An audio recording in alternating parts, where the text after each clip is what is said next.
बिस्मिल्लाहिर्रहमानिर्रहीम। अस्सलाम वालेकुम नाज़रीन, प्रोग्राम जवाब हम लेंगे के साथ मियां तारिक हाज़िर खिदमत है। नाज़रीन इकराम, क्या पाकिस्तान बतौर रियासत नाकाम हो चुका है? पाकिस्तान में एक दफ़ा फिर इलेक्शन की तैयारियां गहमा गहमी जारी है, लेकिन उसके बावजूद जो है इस सियासी अखाड़ पचाड़ और ये जितने भी शोशे या जितने भी शोबदेबाजियां हो रही हैं, कभी बल्दियाती इलेक्शन के नाम पर कुछ किया जा रहा है और कभी पाकिस्तान के अवाम को बेवकूफ़ बनाने के लिए, पाकिस्तान को एक नए बहरानों से दुचार करने के लिए हमारे हुक्मरान जो हैं उनके फैसले जो हैं गलत हैं।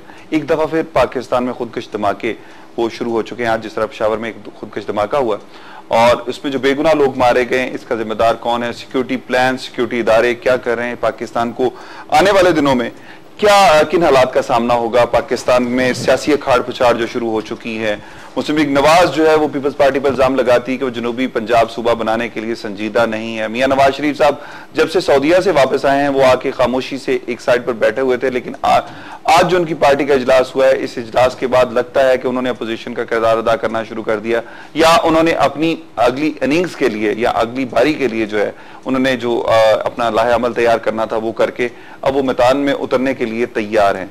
दीगर जमातों की सूरत हाल जहां तक की सामने आ रही है, तहरीक इंसाफ जिसका बड़ा सुनामी के नामी जो एक रेला था वो शायद अब काफी ठंडा होता जा रहा है। शेख रशीद साहब के साथ इत्तेहाद के बाद अब क्या तहरीक इंसाफ का सुनामी जो है वो पाकिस्तान में कोई तब्दीली लाएगा या नहीं?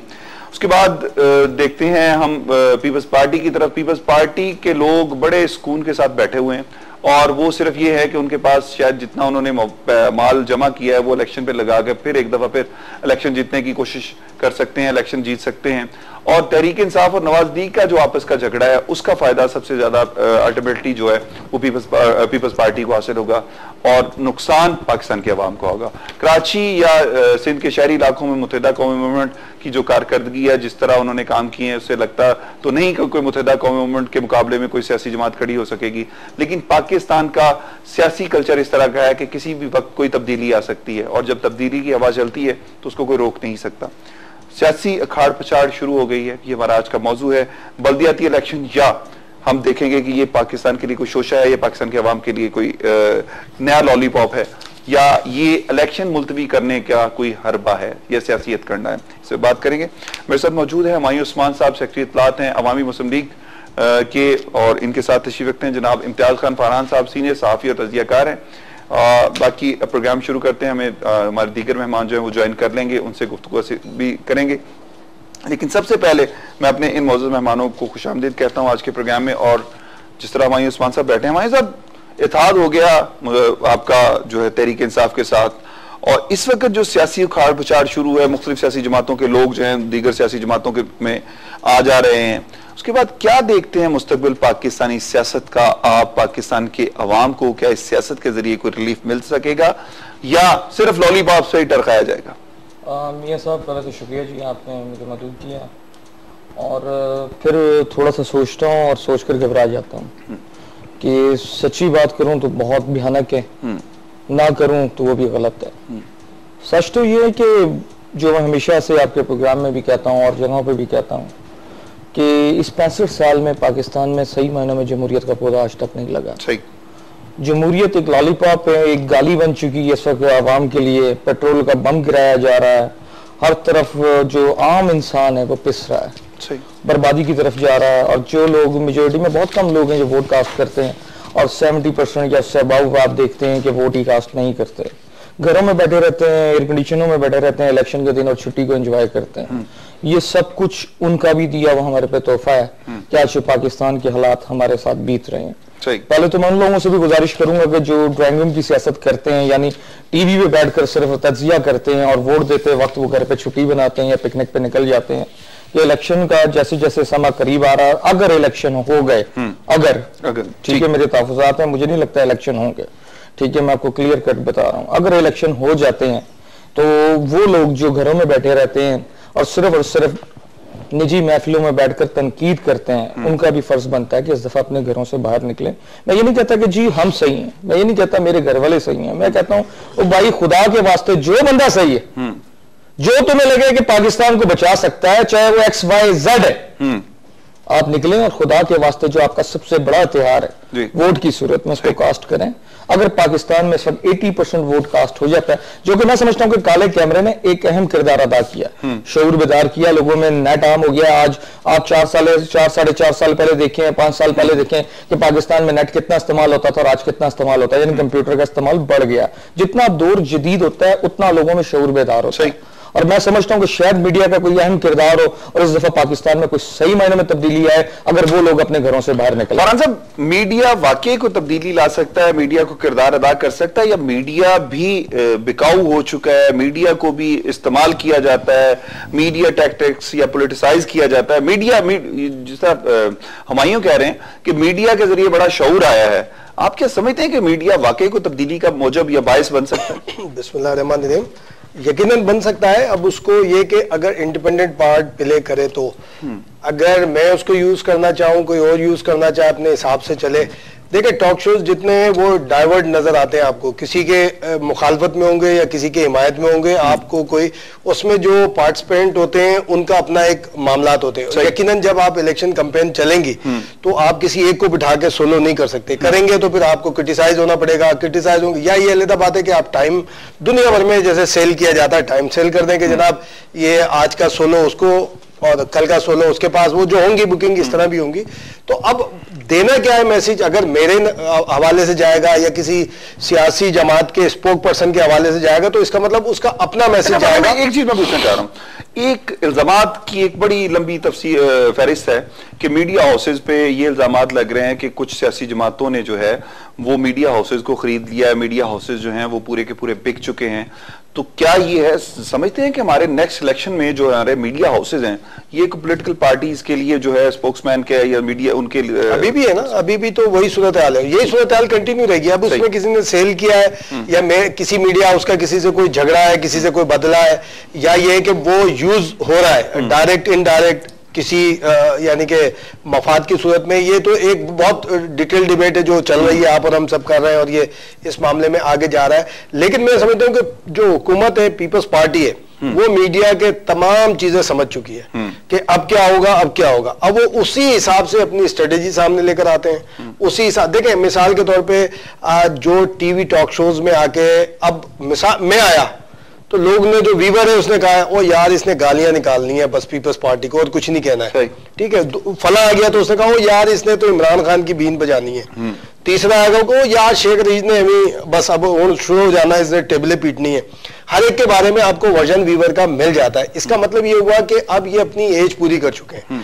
अब इसमें जो नई चीज आएगी, जो नई बात आएगी, वो पीपल्स पार्टी की गवर्नमेंट पूरी तरह, मैं समझता हूँ कि आसिफ जरदारी समझ चुके हैं मीडिया टूल्स को, और वो टूल्स को मुख्तलिफ तरीके से, बड़े भरपूर तरीके से अपने यूज करते हैं। जैसे आपने इंट्रो में कहा कि भाई लोकल बॉडीज का इलेक्शन का जो अनाउंसमेंट है उसका क्या है, उसको डिले किया जाएगा या क्या किया जाएगा। जैसे हुमायूं कह रहे हैं कि ना मुझे नहीं लगता है कि इलेक्शन होंगे, मिसाल के तौर पर मैं उसमें 100% वो हूं कि इलेक्शन होने, और ये उसी की ही तैयारियां बहुत सारी। अब सुप्रीम कोर्ट का फैसला भी मौजूद है कि लोकल बॉडीज के इलेक्शन होने चाहिए, लेकिन उसके अगेंस्ट सिंध गवर्नमेंट की एक पिटीशन भी मौजूद है। अगेंस्ट तो नहीं, उसके रिव्यू के लिए अपील है कि जनाब हमें कोई टाइम वगैरह दिया जाए।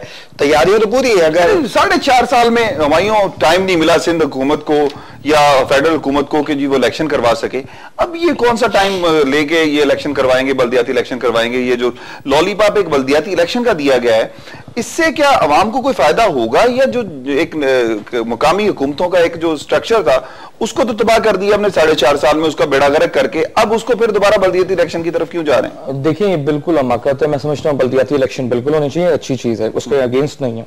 लेकिन आप ये देखें कि जिस तरह सराइकी, इन्होंने सराइकी बेल्ट का एक लॉलीपॉप दे दिया और सराइकियों को एक नारा देकर कहा कि जी हम बनाएंगे, और उसके बाद वो बात दब गई। ठीक है, अब ये आ गए बल्दियाती इलेक्शन की तरफ। इनको पता 4.5 साल गुजर चुके हैं, जिस तरह आप खुद कह रहे हैं, और अब 6 महीने बचते हैं, फिर जनरल इलेक्शन भी हैं, जनरल इलेक्शन भी इन्होंने करवाने हैं, उसके अलावा बल्दियाती इलेक्शन भी करवाते हैं। तो इम्पॉसिबल सी बात है ये सारी चीजें हो सकें। ये सिर्फ और सिर्फ एक लॉलीपॉप, वाकई लॉलीपॉप दे रहे हैं और कौम को और लोगों को बेवकूफ बना रहे हैं। मैं नहीं समझता, इन्होंने आज तक वादे किए हैं, डिलीवर कभी नहीं किया। इनका जब मकसद होता है तो ये कोई बंदा खड़ा कर देते हैं अपना ही, और उस बंदे से वो मकसद पूरा करवा लेते हैं, उसके बाद उसको बिठा देते हैं। जरदारी साहब इसमें महारत कर चुके हैं और करप्शन में वैसे ही महारत कर चुके हैं, क्योंकि डालिया वाले जितने थे ये सारे साथी उनके इकट्ठे हो गए हैं, डालिया जेल वाले, जिसको डालियन अब आप कह सकते हैं, वो सारा ग्रुप ऊपर आ चुका है। एफडीन का केस आज आप देखिए, मुझे बड़ा अफसोस हुआ कि उनकी बेल रिजेक्ट हुई। मुझे इस बात पे नहीं हुआ कि रिजेक्ट हुई, मुझे इस बात पे हुआ भाई खुदा के बंदो, जब वो बंदे उस वक्त आए थे तो कोई बेल रिजेक्ट का फैसला भी महफूज करता है?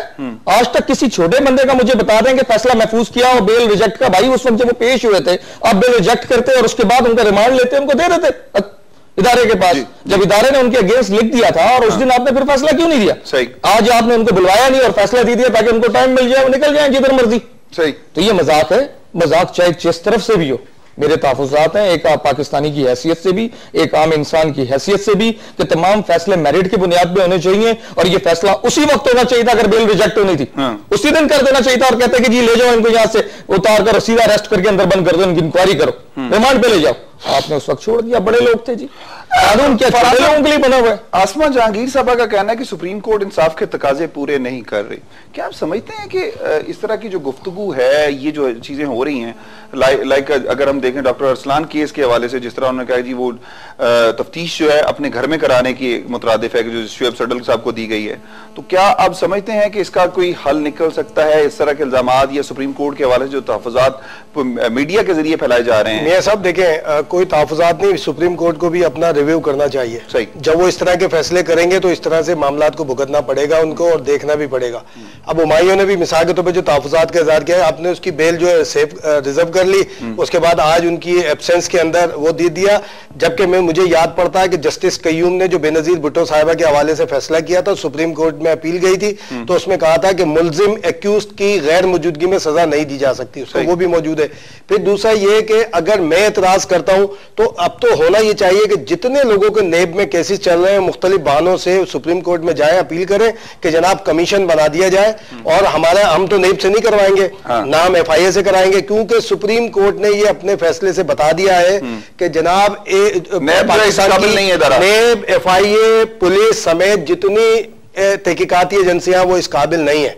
अगर ये सुप्रीम कोर्ट साबित करना चाहती है कि चीफ जस्टिस के साहबजादे हैं इसलिए वो काबिल नहीं है, तो एक अलग बात है। अगर वो फिर एक आम आदमी की हैसियत से मैं भी खड़ा हो सकता हूं कि ना मुझे FIA पे एतमाद है, ना मुझे नेब पे, इस सुप्रीम कोर्ट के फैसले की रोशनी में। फिर दूसरा देखें, कमीशन बनाना सुप्रीम कोर्ट की वो नहीं है ना, ये लॉयर्स जो है ये बात का इस पे डिबेट कर रहे हैं कि कमीशन बनाना सुप्रीम कोर्ट की जिम्मेदारी नहीं है।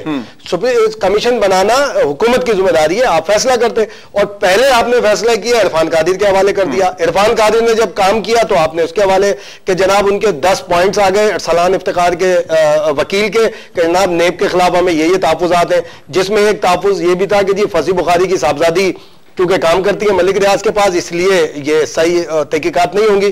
तो अब मैं ये सवाल करने में अकबजानी हूं कि चूंकि वो चीफ जस्टिस के साहबजादे हैं, इसलिए सुप्रीम कोर्ट उसके अंदर गुफ्तगू जारी रखेंगे। नाज़रीन यहाँ पर लेंगे एक ब्रेक और ब्रेक के बाद जब वापस आएंगे तो पाकिस्तान में जारी सियासी उखाड़ पछाड़ पे बात करेंगे। क्या ये सियासी उखाड़ पछाड़ वाकई पाकिस्तान के अवाम के लिए, पाकिस्तान के मुस्तकबिल के लिए ठीक है, या सिर्फ और सिर्फ ये सियासी जमातों के अपने मफादात के लिए हो रही है? हमारे साथ रहिएगा।